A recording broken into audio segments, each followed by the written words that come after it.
नमस्कार, बहुत स्वागत है आपका। मैं हूं रीनू यादव। शुरुआत करेंगे बड़ी खबर के साथ, जहां हैदराबाद की गौशिया महल सीट से विधायक टी राजा ने भोजशाला मुद्दा छेड़ दिया है। खंडवा में आतंकवाद के खिलाफ हुए मशाल मार्च कार्यक्रम के दौरान उन्होंने मंच से भोजशाला को मुक्त कराने की बात कही। उन्होंने कहा कि भोजशाला का हर पत्थर चीख चीख कर कह रहा है कि खिलजी ने मंदिर तोड़ा और लूटा। टी राजा सिंह ने फिलिस्तीन के समर्थन के मुद्दे पर हैदराबाद से सांसद असुद्दीन ओवैसी पर भी जमकर निशाना साधा। उन्होंने कहा कि आने वाले चुनावों में 200 संत चुनकर संसद में जाएं, जिससे ओवैसी जैसे लोग पार्लियामेंट छोड़कर भाग जाएं। तो वहीं बांग्लादेश में हिंदुओं पर हो रहे अत्याचार की चर्चा करते हुए उन्होंने हिंदुओं से जात पात से ऊपर उठकर संगठित होने की अपील भी की है।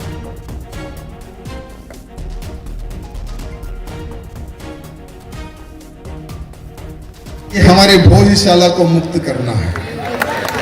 जहां पर मेरी मां सरस्वती का मंदिर था, आज वहां पर क्या बनाकर पूजा की जा रही है।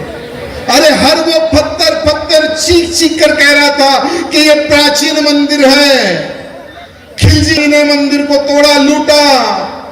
एक एक पत्थर चीख चीख कर कह रहा था कि हमारे संत समाज को मौका मिलना चाहिए और लगभग 200 संत पार्लियामेंट में जाना चाहिए।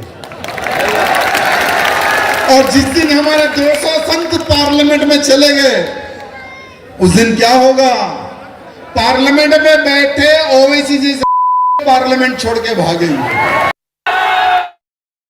हमारे साथ जुड़ गए हैं अमित, और उनसे जानकारी लेंगे। अमित, खंडवा में जिस तरीके की घटना हुई है उसके बाद से देखा गया कि टी राजा पहुंचे थे और इन्होंने जो बयान दिए उसकी काफी चर्चाएं हो रही हैं। जी बिल्कुल रीनू, टी राजा जो हैं यहाँ पहुंचे थे और वो एक कार्यक्रम में शामिल हुए। और खंडवा के बड़ा बम क्षेत्र में जब ये कार्यक्रम हुआ तो यहाँ उनका जो संबोधन था वो कई मुद्दों पर था। उन्होंने ओवैसी को भी घेरा यहाँ से। इसके अलावा उन्होंने बांग्लादेश में हो रहे हिंदुओं पर अत्याचार की भी बात यहाँ से की। इसके अलावा जो महत्वपूर्ण मुद्दा था, मध्य प्रदेश के धार जिले की जो भोजशाला है उसका मुद्दा उन्होंने यहाँ से छेड़ा और उन्होंने मुख्यमंत्री डॉक्टर मोहन यादव से ये निवेदन कर दिया, ये मांग कर दी कि ये जो भोजशाला है इसको मुक्त कराना है। दर्शकों को बताना चाहेंगे कि इस भोजशाला के मुद्दे पर जो है दो पक्ष अलग अलग अपनी राय रखते हैं। और इसी साल जो है एएसआई ने यहाँ का साइंटिफिक सर्वे भी किया है, जिसकी रिपोर्ट भी कोर्ट को सौंपी गई है। ये मामला जो है इस तरह से टी राजा के बयान के बाद एक बार फिर से सुर्खियों में आया है और इस बयान को लेकर भी काफी मायने निकाले जा रहे हैं। टी राजा ने यहाँ ये भी कहा कि हैदराबाद में जब डॉक्टर मोहन यादव से उनकी मुलाकात हुई थी तब सीएम ने उन्हें भरोसा दिलाया था कि इस मुद्दे पर जरूर इसका हल निकाला जाएगा। जी बिल्कुल, और ये हल तो निकाला जाएगा। साथ ही उनका ये भी कहना था कि ज्यादा से ज्यादा संत पार्लियामेंट में जाएं, ताकि एक नाम भी उन्होंने लिया ओवैसी का, ऐसे लोग छोड़कर भाग जाए पार्लियामेंट। और कहीं ना कहीं उनके इस बयान को लेकर भी काफी चर्चा हो रही है अमित।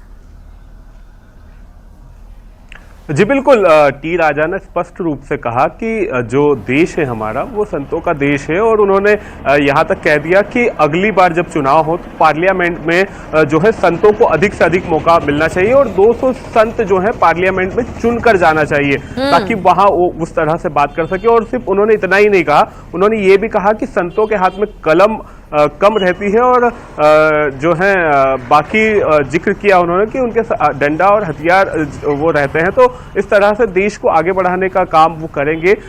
इस बयान के भी काफी मायने निकाले जा रहे हैं और ये बयान भी काफी चर्चाओं में बना हुआ है। बिल्कुल अमित, बहुत शुक्रिया आपका तमाम जानकारी साझा करने के लिए। और इस तरीके से जो बयान है, अब इसकी चारों तरफ चर्चाएं भी हो रही हैं। अब आगे रुख करेंगे कुछ और अहम खबरों का। मध्य प्रदेश में आ रही बर्फीली हवाओं के चलते तापमान गिरता ही जा रहा है। प्रदेश का न्यूनतम तापमान गिरकर 6.5 डिग्री तक पहुंच गया है, जिसके चलते प्रदेश के कई हिस्सों में ठंड का प्रकोप बढ़ गया है। जबलपुर, रीवा, शहडोल और सागर संभाग में सर्दी तेवर दिखा रही है। बर्फीली हवा की वजह से शहडोल, मंडला जैसे छोटे शहर, शिमला, माउंट आबू, देहरादून, जम्मू और कटरा से भी ठंड हवाएं चल रही हैं। यहां रात का तापमान 2 डिग्री से नीचे पहुंच चुका है, तो वहीं राजधानी भोपाल का तापमान 10 डिग्री तक पहुंच चुका है। सर्दी और कोहरे की वजह से ट्रेनों में रेलवे ने फॉग सेफ डिवाइस लगाए हैं।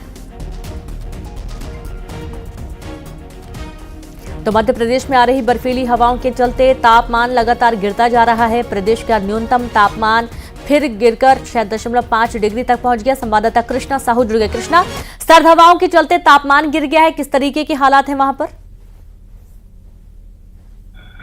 जी बिल्कुल, रेनू बताना चाहूंगा कि यहाँ पर जो कल कल से ही ठंड का दौर शुरू हो गया है। कल करीब 6.5 तक तापमान था और आज का जो है 6.8 तापमान है और कल जो अधिकतम तापमान था 28.2 था। इसके साथ ही जो शाम 4 जैसे ही बजते हैं ठंड हवाएं चलना शुरू हो जाती है। लोग 4 के बाद ही जो गलियां हैं, सड़कें हैं, सूनी पड़ रही हैं।